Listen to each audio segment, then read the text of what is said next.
with you laying on pianos and stuff. And I'm not laying on pianos. The piano would not survive if that were to happen. just laying on the piano. Pianos are sturdy. It's dramatic effect. Oh, shoot. Mm-hmm. Whatever. What's up, y'all? Welcome back to Maximize Monday. Were we off last week? No, it was a holiday. Holiday, yep. It was Labor Day, so we were off, but we are back today, and we're so glad that you all have joined us on today. Church folks, especially like preachers, everything is on this, on today, Oh, yeah. on this evening, on tonight, on tomorrow, on. I don't know why we do that. Everything's just on. Is that proper? Is that grammatically correct? I probably, Black church, we make up stuff. On this evening, on today, on tomorrow, today, on a Friday, on this. I don't know. But we are here on today. On today. Please do us a favor and share. If you missed service yesterday, which was absolutely awesome, go back and watch it. And as we continue to learn about decision making and making good decisions, making sure they're spiritual, there's serenity in them. I just had them. I just said them this morning. And it just left my brain. But go back and watch the message from yesterday. I remember the scriptures, and go back and watch them. Decision making is important because decisions determine destiny.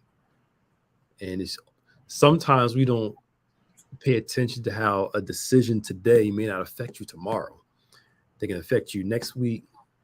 The effects can come a month from now, a year from now, or sometimes even years. You start to see those negative effects, the effects of a decision.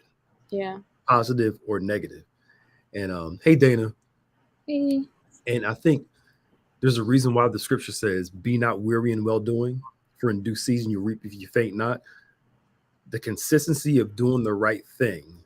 The Bible tells us to do that because of temptation to stop doing the right thing when it looks like it's not working is very, very, very strong. Because there are seasons where you're doing the right thing, nothing's happening, and you have to continue in making the right choices and believe that due season is coming. What is due season? The season that you needed. That the outcome, the results of those decisions will eventually catch up to you. It's almost like trying to lose weight, working out, eating right. Usually the first couple weeks, month or so, you don't see anything. Then all of a sudden something happens and all of a sudden just boom, it just starts kicking in. But it starts with that consistency, which I'm getting back on because while I was away, I had a drink on every day. In the South, man, Waffle House, Bojangles, it's just different. I was acting the fool.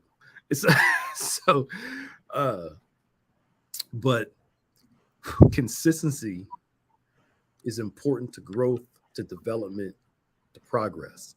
And to be able to maintain that consistency, again, it's hard because evil seems to reward you quicker. Mm-hmm. You do something bad, you get a quick pleasure, quick response. So it feels easier to do because the immediacy of the result. The problem is you can get the immediate result, but the consequences aren't usually immediate. Maya's frozen, so I read something years ago that if sin was like a debit card, most of us wouldn't do it. But because sin is like a credit card, eventually the bill comes due.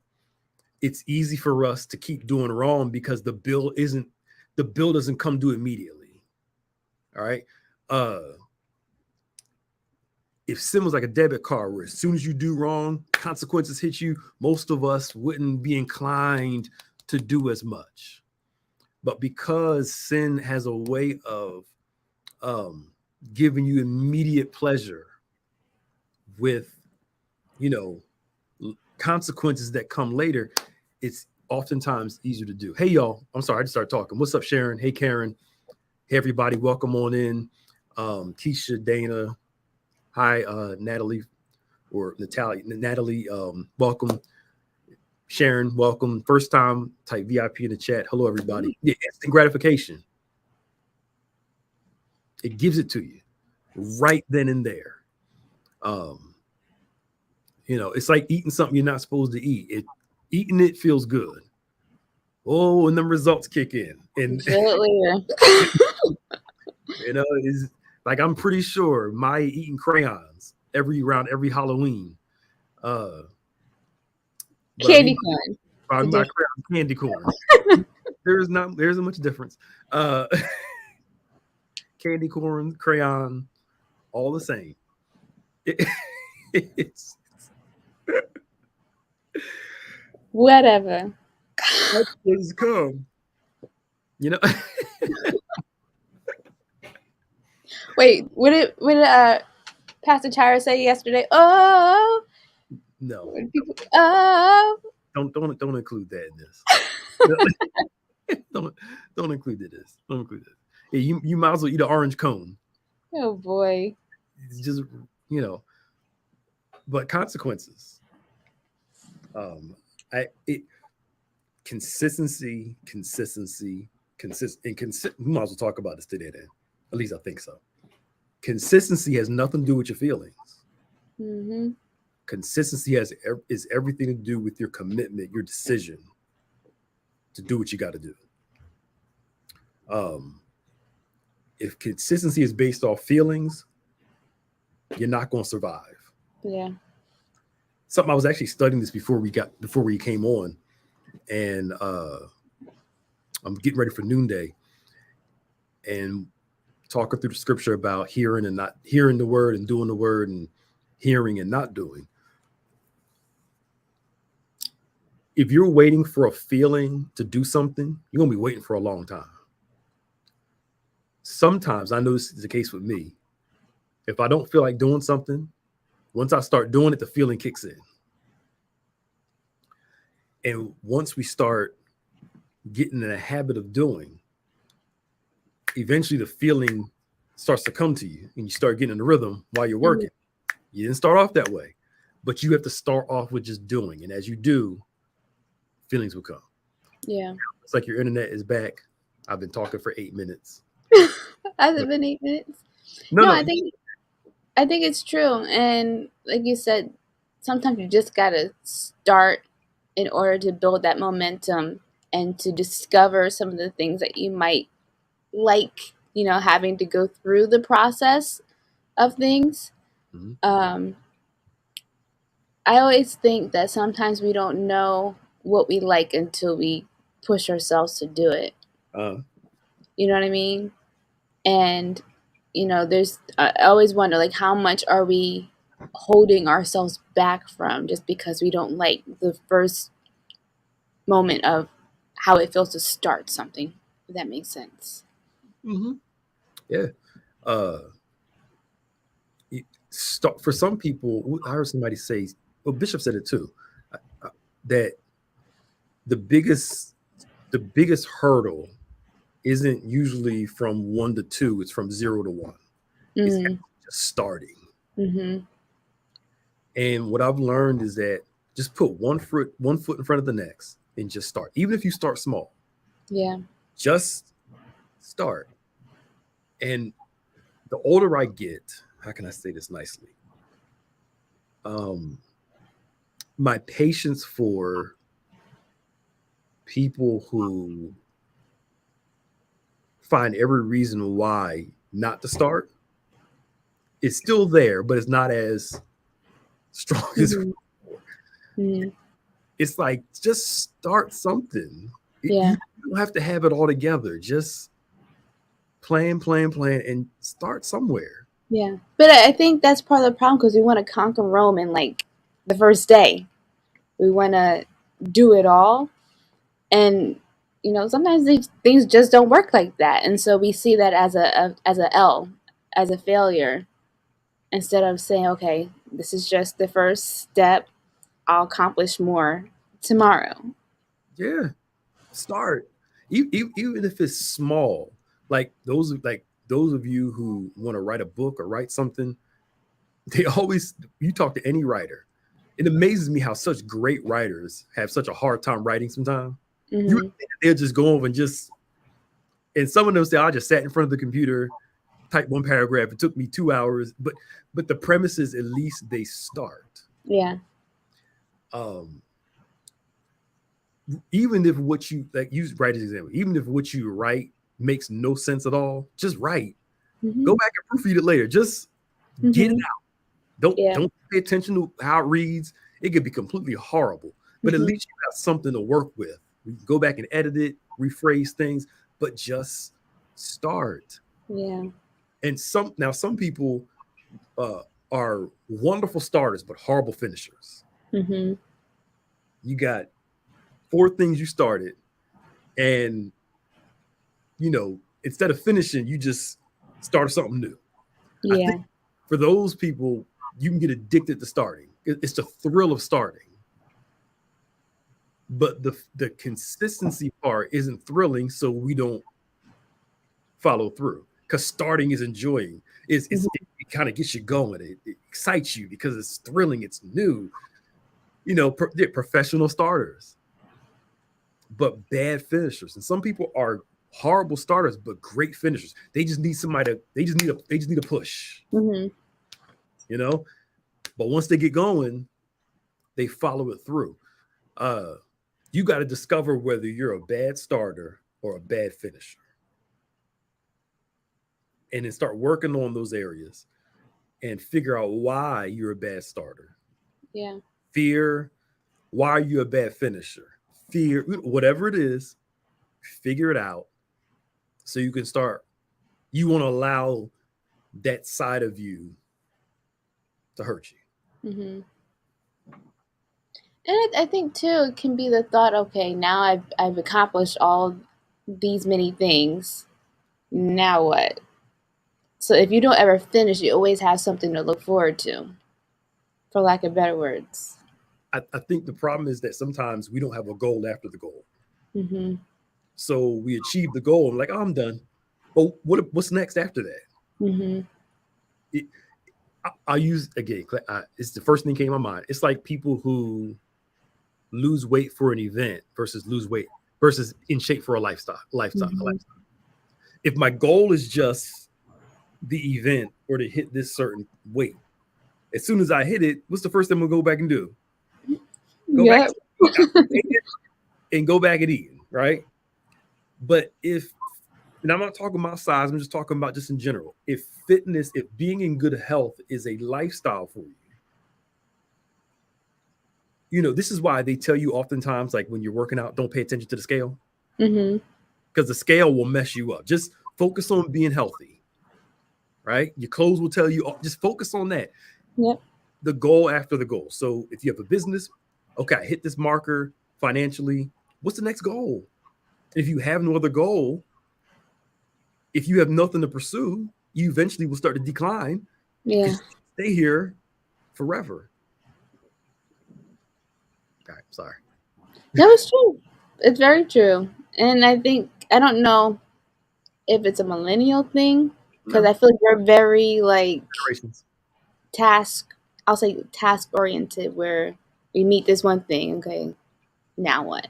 And so we define so much of ourselves in that. Mm-hmm. And then when it's just not happening, you can get very lost. I think it's a generation. It's not a generation. It happens to every age group. Mm-hmm. But I think millennials, this online group, we're so. I'm not millennial. It's just so. Going back, yeah. Everything is this. Uh-huh. So if you feel like you're not in this, mm-hmm. you're a failure, because the assumption is everybody else is accomplishing, doing. I'm like, y'all, stop paying attention to what everybody else is doing, because some of what they're saying ain't even true. Yeah. They'll post stuff and you would think that they accomplished all this, and some people have, so I'm not knocking that. But it'll have you thinking that everybody is just this, got it all together, until you get to know the person. You like, none of us have it all together. Mm-hmm. But it's that, I'm on my grind, gotta hustle. I'm all for working hard. I'm all for working, hustling. I ain't got no problem with that. But don't let it be deceptive. That's all I'm saying. And you feel bad because you didn't accomplish X, Y, and Z by the time you were 30. When most people don't do. I was listening to somebody talk about this a couple weeks ago. Most people don't do their best work until they're like their 50s or 60s. Dude, you have so much more experience. Yeah. Work is usually the older you get, the best. That's when your best work comes. Mm-hmm. You got life, like you said. You got experience. You got know-how.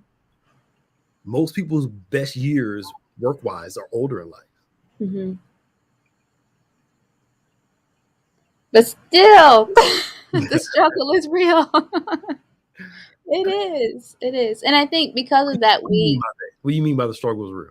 The struggle, because there is a pressure to perform and to look like you're successful, because you don't want to let your parents down and so on and so forth. But I think because of that, it can be hard to see the things that you are doing and to find value in that, because it's life for the person. It's hard to see from the outside in just how much you are achieving and where you're going in life. If that makes sense. So let me ask you a question. Yeah. Often ask this: is the struggle external or internal? No, it's internal. There you go. Okay. All right. It's definitely internal. The pressure we put on ourselves Uh-huh. based off an assumption. Mm-hmm. So it's really not real.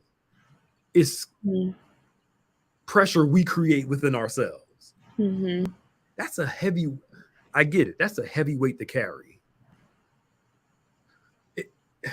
It's like I hear people say, well, the world, there's so much pressure because the world says I'm supposed to be this. And my question is like, who told you had to do that?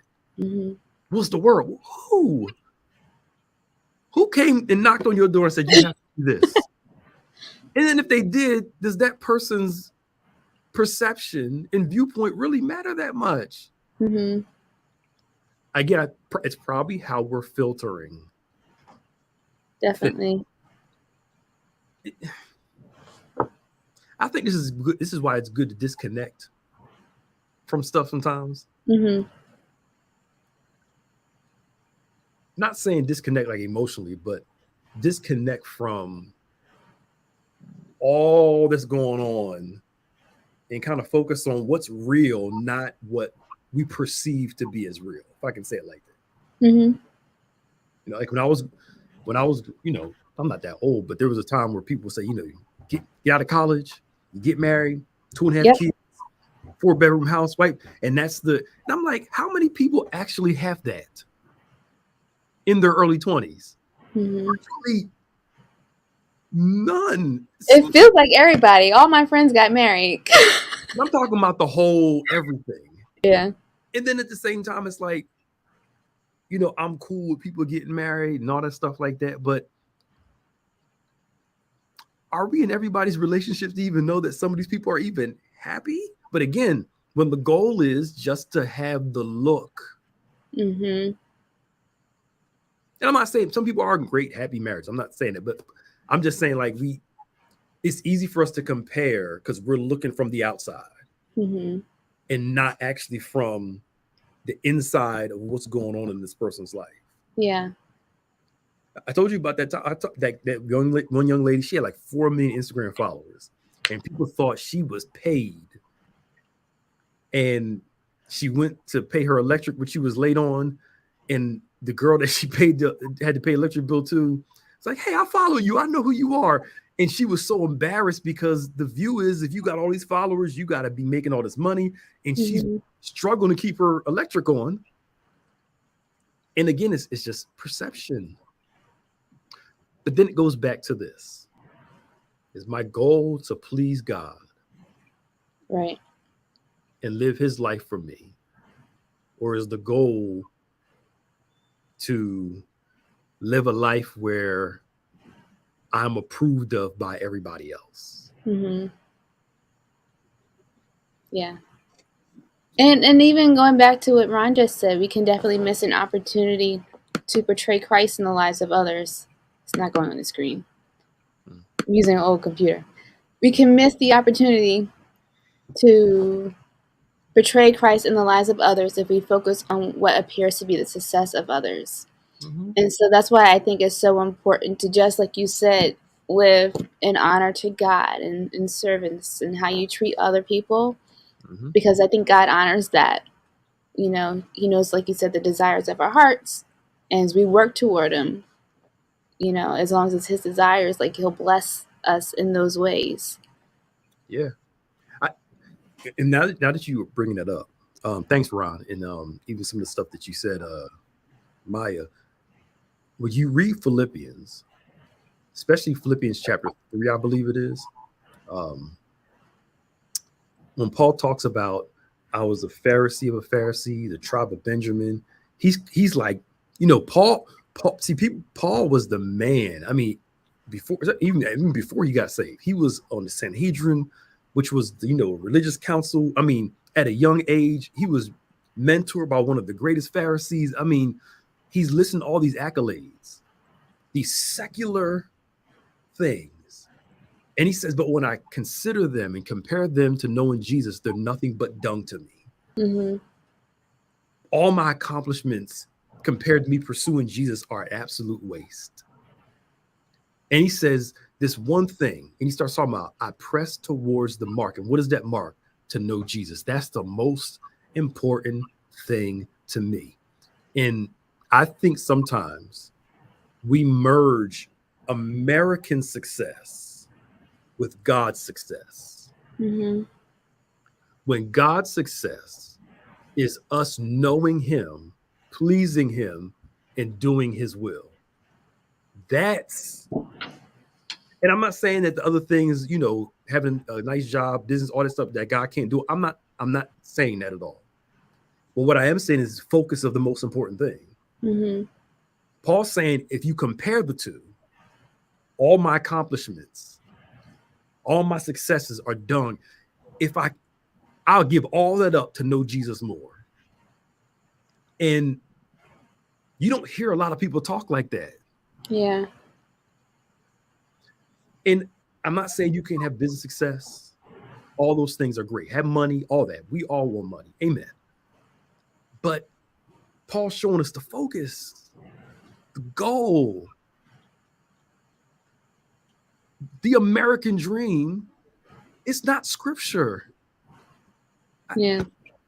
Life more abundantly ain't got nothing. When Jesus talked about life more abundantly in John 10, ain't got nothing to do with how much money you have. Mm-hmm. Nothing to do with that. Again, I'm not against having money. I like money. I ain't against nice house. I like nice house. And I'm not saying that. But what I'm saying is our focus can be off because we judge our relationship with God and our salvation or success based off of secular things at the expense of knowing Jesus. That's how you got people in countries. Bishop talked about people when he went to Ecuador and all these other places. Their joy they had didn't have all the stuff that we got, all the options we got, but they know God. And I think we have to learn to prioritize knowing Jesus more than being known for all of our secular accomplishments. I know I ranted a little bit, but that's the mark that Paul's pressing towards, is to know Him, the power of His resurrection, the fellowship of His sufferings. That's the most important thing to Him. And I think if we keep that perspective, then we won't feel as bad if we don't have all these things that secular world says is true accomplishment. Right. Again, not against having a great business. Do all that stuff. I want your business to thrive. Priorities. Yeah. Sorry. No, I was going to say there's a difference between, constantly being on a search for that, on that quest of, getting the next thing done. As you said, like there's a different piece that's there when it's just you and Jesus, right? Because I got some thinking to do. Yeah. I think we all can, because it's easy to, I think, get off track because those things feel good. But like going back to how we started this, it doesn't last. It doesn't at all. And again, I'm all for you got a business, be successful. I'm all for you making as much money you want to make. I am not saying that. But what I am saying is priorities. Is at the end of the day, when we go to heaven, God's not going to say, hey, well done, good entrepreneur. Well done, good spouse. Well done, good business leader. Well done, rich person. Well done, great parent. He's going to say, well done, my good and faithful servant. All of our earthly accomplishments, great. But at the end of the day, that's not the thing that God's going to celebrate you over. He's going to celebrate us for being his child and being his servant. And again, we can get caught up in all these other things that when you die, you can't take with you. When our true focus should be God, the most important. Everything else falls under that. Because what happens if your whole identity is based off your money, your accomplishments, what happens if one day something breaks out, you lose all your money, you lose that house you love, your spouse dies, your kids act a fool, what happens? What do you fall back on if those things are your identity? But if your identity is in God, come on, Job. Though he slay me, yet will I trust him. The Lord gave, Lord take away. I'm not saying I don't want none of us to have a Job situation, but blessed be the name of the Lord. Where's our true identity founded in? Because people, places, and things are temporal. God is eternal.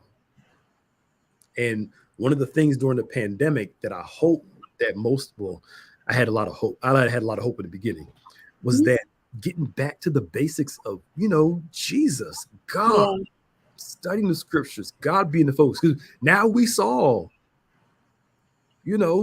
what happens when a lot of stuff is taken away from you. And you can't go out and do X, Y, and Z. Or you don't have the money for such and such and so and so. And what people discovered, they based a lot of their identity on all these things. And guess what? We think things open back up again. They went right back to those old habits. And then forgot about all the stuff that the pandemic was meant to teach us. That, hey, life can come quick, but God is the most important thing. Read Philippians.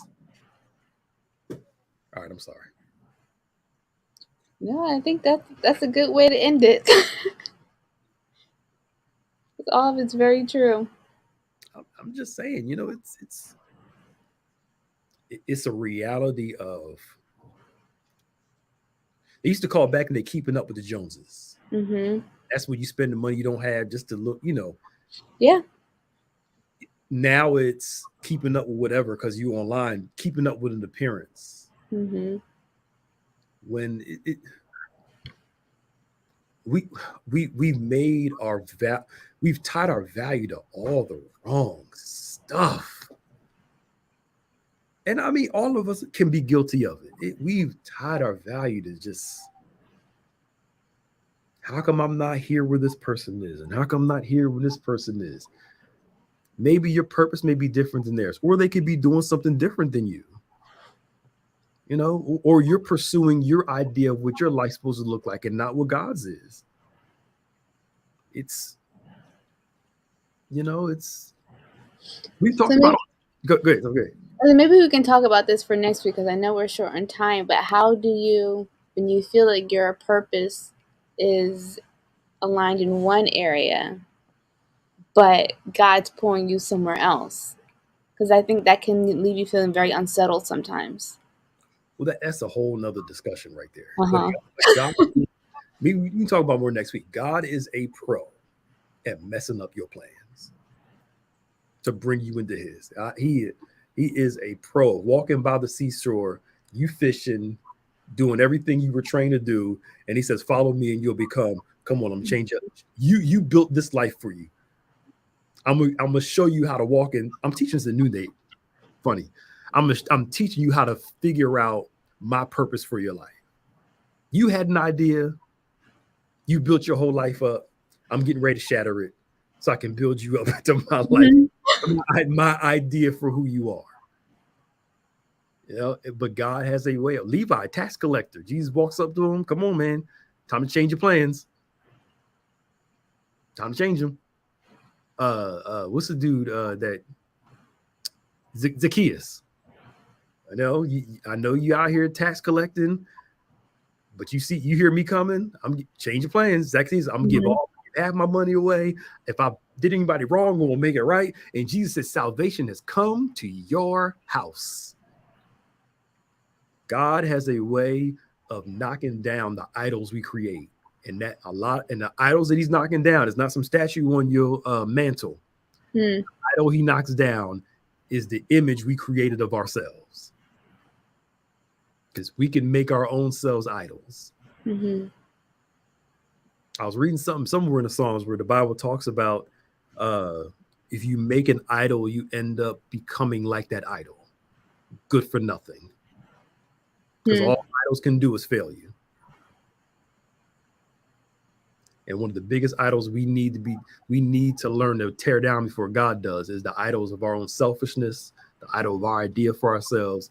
And Bishop's been talking about it. Who's God? What's God?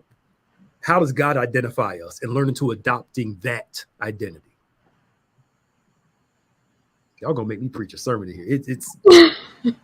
This is not easy. This is very hard. You know, because a lot of it we put our pride into what we built. And we feel like I built it for nothing. Not necessarily true. I'll say this last point. We'll talk about next week. Jesus comes to Peter and he says, your name will no longer be Simon. Your name will be Cephas. Simon, name means stone. Cephas, name means stone. It's not that God wanted him to stop being a stone. I just need to change the type of stone that you are.